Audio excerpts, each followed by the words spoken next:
Welcome to max TV.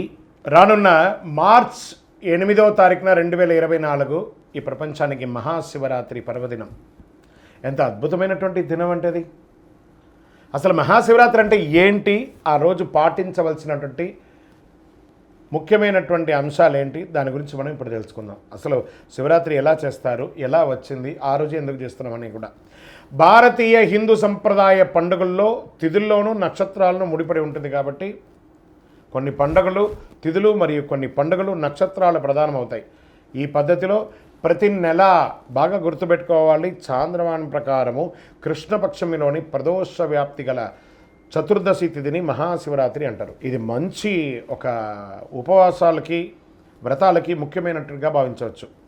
శివునిగా కొలుస్తారు అందరూ కూడా. సూర్యాస్తమ సమయమునకు 6 గడియలు ప్రదోషకాలం అంటారు. ఈ మాఘమాసంలో కృష్ణపక్ష చతుర్దశి అర్ధరాత్రి వ్యాప్తి చెంది ఉన్న రోజున మహాశివరాత్రిగా పరిగణించబడుతుంది.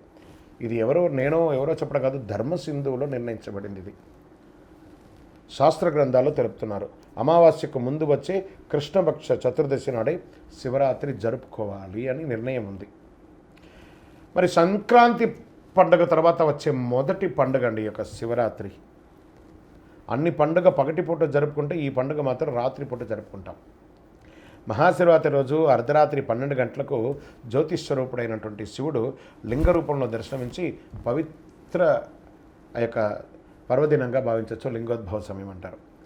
శివరాత్రి రోజు పగలంతా ఉపవాసం ఉండి, ఉపవాసం అంటే ఉపవసించడం, భగవంతునికి దగ్గరగా వారి నామస్మరణ చెప్తూ ఓం నమో నారాయణాయ, ఓం నమ శివాయ, ఓం నమో గోవింద, గోపాల, అయ్యప్ప, స్వామి శరణమయ్యప్ప, మనకి ఇష్టమైనటువంటి నామంతో దేవుడి దగ్గరగా వసించడమే ఉపవాసం. ఉపవాసం అంటే నేను అన్నం తినను అని చెప్పి పాలు పండ్లు బాదం పళ్ళు అవన్నీ తాగడం కాదు. ఉపవాసం అంటే దైవనామస్మరణతో ఉపవసించడం అనే అర్థం. ఆ ఉపవసించి రాత్రి సమయంలో శివుడి అనుగ్రహం కొరకు నిద్రపోకుండా జాగరణతో ఉండి మేలుకొని భక్తి శ్రద్ధలతో బాగా వినండి, అభిషేకాదులు, పూజలు, రుద్రాభిషేకాలు, మహన్యాసాలు ఇవన్నీ కూడా చేసి చక్కగా స్వామివారికి పూజ చేస్తారు. అందుచే దాన్ని శివరాత్రి అంటారు. ఇది హిందువులకు ముఖ్యమైనటువంటి పండుగ అని కూడా చెప్పచ్చు. అత్యంత పుణ్యప్రదమైనటువంటి రోజు మహాశివరాత్రి. హిందువులు ఎంతో గొప్ప పర్వదినంగా జరుపుకొని శివుని ప్రసన్నం చేసుకుంటారు. మహాశివరాత్రి రోజు ముఖ్యంగా ఏవే పాటించాలి? ఉపవాసం ఉండొచ్చు, రాత్రి జాగరణ చేయొచ్చు, శివనామస్మరణతో అభిషేకాలు చేయొచ్చు. ఇలా చెప్పడం జరుగుతుంది. శివుడు లింగోద్భవమూర్తిగా అవతరించినప్పుడు దీన్ని ఎలా చేశారు అని చెప్తే ఒక కథ కూడా దీనికి ప్రమాణం ఉందట. శివరాత్రి ఏ రోజు వచ్చిందని చెప్పి లింగోద్భవమూర్తిగా అవతరించడానికి ఒక పురాణ కథ ఉంది.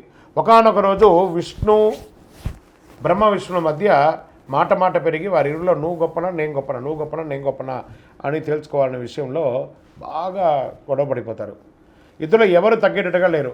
ఇవన్నీ చూస్తున్నటువంటి శివుడు వారికి తన శక్తిని చూపించడానికి మాఘమాస చతుర్దశి తిథి రోజు వారిరుకి మధ్య జ్యోతిర్లింగ రూపంలో దాల్చాడు. బ్రహ్మ విష్ణువులు లింగాకారంలో ఉన్న ఆ శివుని యొక్క ఆది అంతం తెలుసుకొని రమ్మని చెప్పి పంపిస్తాడు. విష్ణువు వరాహ రూపం ధరించి లింగాకారంలో ఉన్నటువంటి శివలింగం అడుగు భాగానికి వెళ్తూ, మరోవైపు బ్రహ్మ తన హంస భాగానికి పైకి వెళ్తూ ఉన్నారన్నమాట. వీరిద్దరూ ఎంత ప్రయత్నించినా లింగం యొక్క అడుగు భాగం కనబడట్లేదు, లింగం యొక్క పై భాగం కనబడట్లేదు. మళ్ళీ వెతికి బాగా అలసిపోయి మళ్ళీ శివుడి దగ్గరికి వస్తారు. మేము నీ శక్తిని తెలుసుకోలేకపోతున్నాం, నమశివాయ, ఓం నమో నారాయణ వెంకటేశ అని చెప్పి వాళ్ళందరూ ఒక్కొక్కరు అంది అడుగుతుంటే శివుడు చిరునవ్వు నవ్వి మీలో ఎవరు గొప్ప అని పోటీతో వాదోపాదనతో ఉన్నదాన్ని గమనించి మీ పోటీని తగ్గించడానికి నేను ఈ లింగాకారం అవతరించవచ్చింది, వారికి నిజరూపాన్ని వివరించి చెప్పారు. అప్పుడు బ్రహ్మ విష్ణువులు శివుడు ఆధిక్యతను గ్రహించి పూజించి కీర్తిస్తారు. ఆ రోజే మహాశివరాత్రి పర్వదినం. ఇది పురాణ కథ అనమాట. శివరాత్రి నాడు ఏమేమి చేయాలి అని చెప్పి శాస్త్ర విధులు ఏమున్నాయంటే, మహాశివరాత్రి రోజు బ్రాహ్మ్య ముహూర్తంలో నిద్ర లేవాలి. ఇల్లంతా శుభ్రపరచుకొని శుచిగా తలస్నానం చేసి పూజాగది శుభ్రం చేసుకొని గుమ్మాలకు తోరణాలని కట్టి పూజాగదిలో ముగ్గు వేసుకొని రకరకాల పూలతో అలంకరించుకోవాలి. లింగాకారంలో ఉన్న శివుడికి శుద్ధ జలంతో, గంగా జలంతో, ఆవు పాలతో, పంచామృతంతో, వివిధ రకాల అభిషేక ద్రవ్యాలతో అభిషేకం చేసుకోవాలి. బిల్వదళాలు, బిల్వపత్రాలు, తుమ్మిగ పూలు, గోగు పూలు, తెల్లని పచ్చని పూలు, శివనామాలతో, శివ సహస్రనామాలతో, లింగాస్త్రంతో అన్నిటితోనూ స్వామివారిని చేసుకోవచ్చు. ఉదయం 9 గంటల లోపు అభిషేకాలు చేస్తే పూజకు ఉత్తమ ఫలితమైన వస్తుంది. పంచాక్షరి మంత్రం, ఓం నమశివాయ అనే పంచాక్షరి మంత్రం చెప్తుండొచ్చు. ఇంకేమేమి పెట్టచ్చు అంటే తాంబూలం, చిలకడ దుంప, అరటిపండు, జామ పండు, ఖర్జూర పండు ఇవన్నీ సమర్పించుకోవచ్చు. నిష్ఠతో శివాష్టోత్తరం పంచాక్షరి మంత్రాన్ని పఠించాలి. ప్రాతకాలం నుండి పూజలు చేసుకుంటూ దైవనామస్మరణతో ఉండండి. మననం చేసిన వారికి కాపాడేది మంత్రం అంటారు కాబట్టి పరమేశ్వరుని మనసులో నిరంతరం ధ్యానం చేసుకుంటూ ఆ స్వామివారితో మమేకమై కనెక్ట్ అవ్వడం, ఆ శివుని యొక్క రూపంలో కనెక్ట్ అవ్వడం. శివరాత్రి రోజు అర్ధరాత్రి 12 గంటలకు లింగోద్భవ సమయంలో గనక శివుని అభిషేకించి ఆరాధిస్తే చాలా అద్భుతమైనటువంటి ఫలితాన్ని పొందుతారు. శివుడు అభిషేక ప్రియుడు. స్వామికి భక్తితో నీళ్లు ఓం నమశివాయ అని చేయండి. బ్రహ్మమురారీశ్వర అర్చిత లింగం ఆయనకు పోయండి. చక్కగా ఆనందపడతాడు. భక్తి ప్రధానం, దీనికి భక్తి మాత్రమే ప్రధానం, ద్రవ్యం కాదు ప్రధానం. చేసుకోవాలి. సాయంత్రం 6 గంటల నుండి మరుసటి రోజు ఉదయం 6 గంటల వరకు భక్తి శ్రద్ధలతో శివనామాలతో శివపురాణం మొదలుకొని పెట్టుకొని చదువుకునే విశేష ఫలితాలు. అందుకని శివరాత్రి రోజు సినిమాలు చూసుకుంటే అర్ధరాత్రి సినిమాలు చూసుకొని కూడా నేను జాగరణ చేస్తాను అంటే అది శివరాత్రి కాదు. మహాశివుడు అనేవాడు మాతృవాత్సల్యం కలివాడు కాబట్టి తల్లి బిడ్డలు ఏ విధంగా రక్షించుకుంటాడో శివుడు తన భక్తులు కూడా అదే విధంగా రక్షించుకుంటాడు. ఎవరు భక్తితో పూజిస్తారు రక్షించుకోడు. ఈ మహాశివరాత్రికి పగలంతా ఉపవాసం ఉండి రాత్రంతా జాగరణ చేసి మరుసటి రోజు స్నానం చేసి మహానైవేద్యంగా అన్నము కూరగాయలు వండి దేవునికి సమర్పించి పేదవాళ్ళకి దానం చేయాలట. ఫస్ట్ పశుపక్షాదులకి దానం చేయాలట. ఎందుకంటే వారికి దానం చేస్తుంటే ఆ భగవంతుడే భిక్షాటన చేస్తుంటారు కదా, ఆ భిక్షాటన రూపంలో మన యొక్క భిక్షను స్వీకరిస్తారట స్వామివారు. తదనంతరం మనం స్వామివారికి సమర్పించినటువంటి ఆ యొక్క శేషాన్ని మనం ఆరగించాలట. గోమాతకు ప్రదక్షిణం చేసి మరీ పూజ చేయాలట. ఈ తంతు పూర్తి చేసిన తర్వాతనే తన ఉపవాస దీక్షను విరమించాలి అని ఎంతో పుణ్యప్రదం అన్నమాట ఈ యొక్క శివరాత్రి. భగవంతుని అనుగ్రహం వల్ల మనకు కలిగిన దానిలో మనకున్న సంపదలో ఇతరులకు పంచిపెట్టిన తర్వాత మనం స్వీకరించాలి.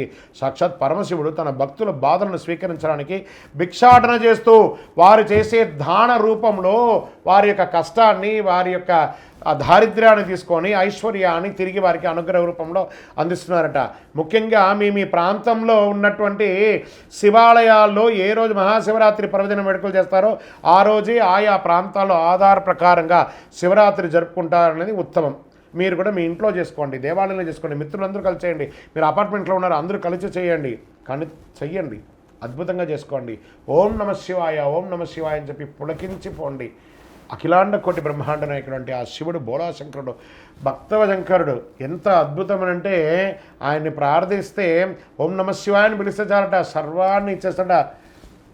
ఆయన ఎంత గొప్పవాడు. నీలకంఠనా దేవా మముగానవా రావా, ఎంత అద్భుతం. నీలకంఠుడు ఆయన ప్రార్థన చేస్తే చాలట సర్వం అనుగ్రహం ఇచ్చేస్తాడు. ఓం నమ శివాయ, ఓం నమ శివాయ, ఓం నమ శివాయ అని ఆయన ప్రార్థన చేయండి చాలు. చంద్రశేఖరుడు ఆయన నటరాజుడు, కైలాసనాథుడు, బోళాశంకరుడు ఆయన్ని ప్రార్థన చేస్తే మన జీవితం అంతా కూడా ధన్యం. ఓం నమ శివాయ, ఓం నమ శివాయ, ఓం నమ శివాయ. మా ప్రేక్షక మిత్రులందరికీ కూడా మహాశివరాత్రి శుభాకాంక్షలు. ఓం నమ శివాయ.